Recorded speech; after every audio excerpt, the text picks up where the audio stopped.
आइए जानते हैं आज की प्रमुख अंतर्राष्ट्रीय खबरों को। उससे पहले एक नजर आज की हेडलाइंस पे।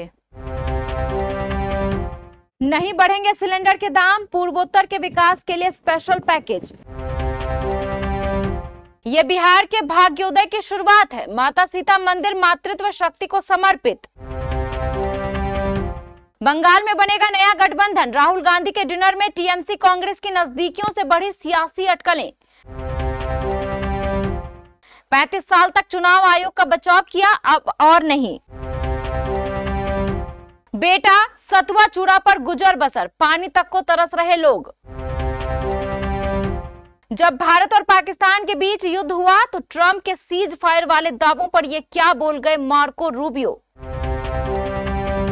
बांग्लादेश को अमेरिका का गुलाम बना चुके हैं मोहम्मद यूनुस, अमेरिकी राजनयिक व्हाट्सएप पर दे रहे सरकार को आदेश। भारत के आसपास भी नहीं टिकेगा अमेरिका, चैट जीपीटी के सीईओ ने क्यों कह दी ये बड़ी बात।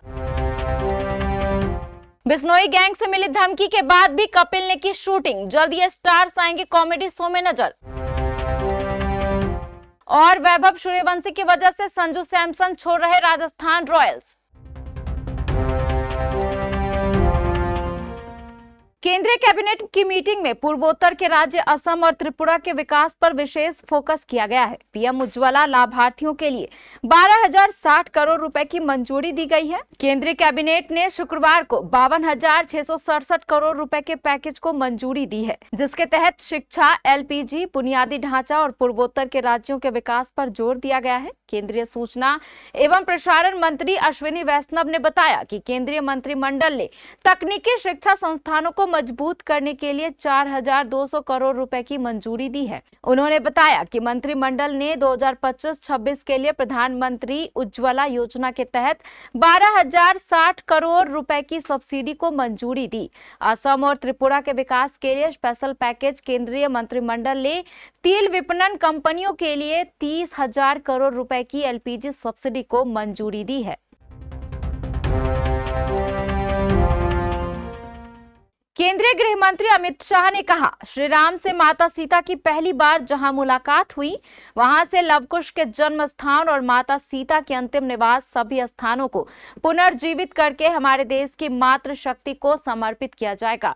केंद्रीय गृह मंत्री अमित शाह बिहार के पुनौरा धाम पहुंचे हैं। उन्होंने यहां पर माता सीता मंदिर के भूमि पूजन के बाद जनता को संबोधित किया। अमित शाह ने कहा, हमारे मिथिलांचल की संस्कृति केवल यहीं की संस्कृति नहीं है, बल्कि पूरे भारत का गहना है। आज का दिन एक तरह से बहुत शुभ दिन है।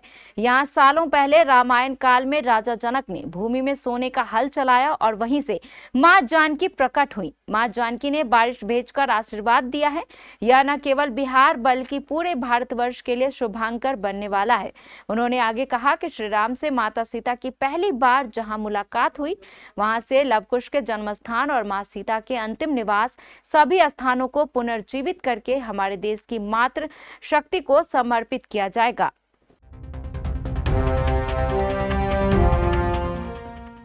डिनर के दौरान कांग्रेस ने स्पष्ट रूप से संकेत दिया कि वह विपक्षी एकता के लिए व्यापक सहमति बनाने की कोशिश कर रही है।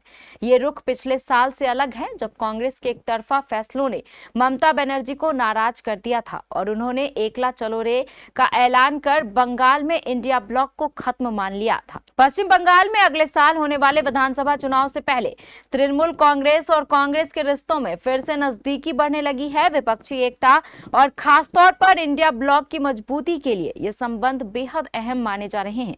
लोकसभा में नेता प्रतिपक्ष और कांग्रेस सांसद राहुल गांधी के आवास पर गुरुवार शाम को इंडिया ब्लॉक के नेताओं के लिए डिनर का आयोजन किया गया था।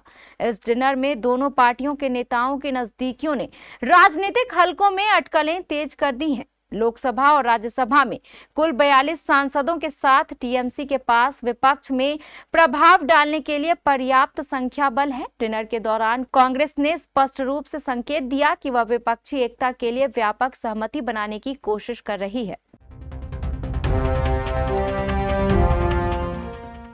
राहुल गांधी के वोट चोरी के आरोपों से सियासी हलचल है। विपक्ष आयोग और बीजेपी पर हमलावर है।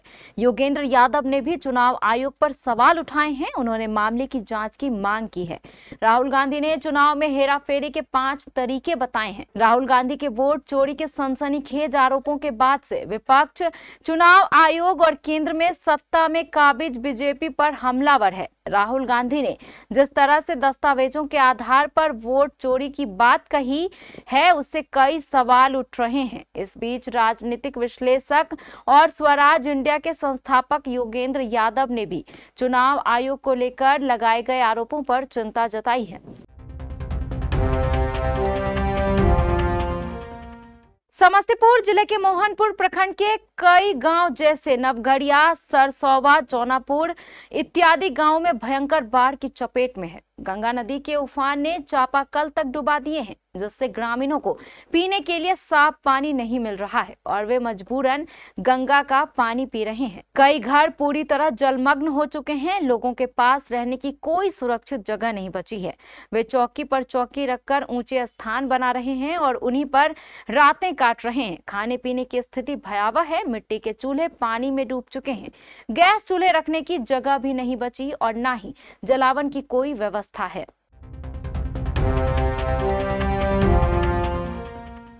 अमेरिकी विदेश दावा किया कि राष्ट्रपति ट्रंप दोनों परमाणु संपन्न पड़ोसियों के बीच शांति स्थापित करने में सफल रहे। उन्होंने कहा कि हम दुनिया में कहीं भी युद्ध को रोकने के लिए समर्पित हैं।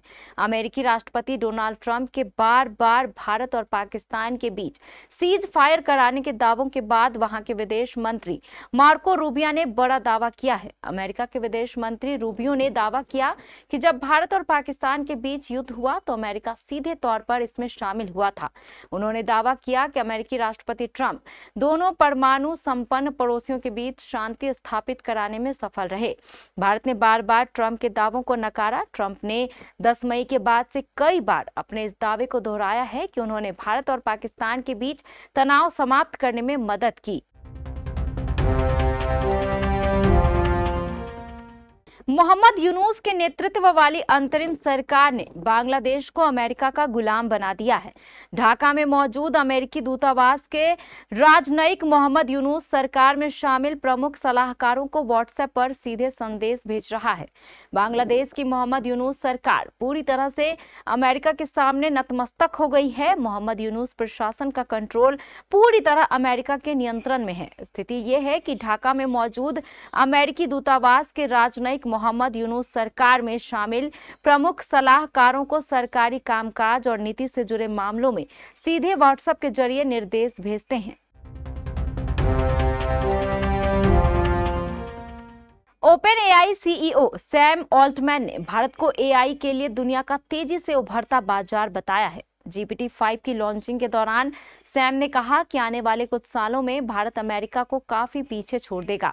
चैट जीपीटी बनाने वाली कंपनी ओपन एआई ने अपना सबसे advance AI model GPT-5 launch किया है। इस मॉडल के लॉन्च के बाद कंपनी के सीईओ सैम ऑल्टमैन ने भारत को एआई का सबसे बड़ा मार्केट कहा है। आने वाले दिनों में भारत अमेरिका को पीछे छोड़ते हुए सबसे बड़ा मार्केट बन जाएगा। फिलहाल ओपन एआई के लिए भारत दुनिया का सबसे बड़ा दूसरा मार्केट है। भारत में चैट जीपीटी यूजर्स की संख्या लाखों में है। GPT-5 की लॉन्चिंग के दौरान सैम ऑल्टमैन ने कहा कि भारत दुनिया के सबसे ज्यादा तेजी से ग्रो होने वाला मार्केट है। गुरुवार को कपिल शर्मा के कनाडा वाले कैप्स कैफे में फिर से फायरिंग की गई। इस घटना की जिम्मेदारी लॉरेंस बिश्नोई गैंग ने ली है।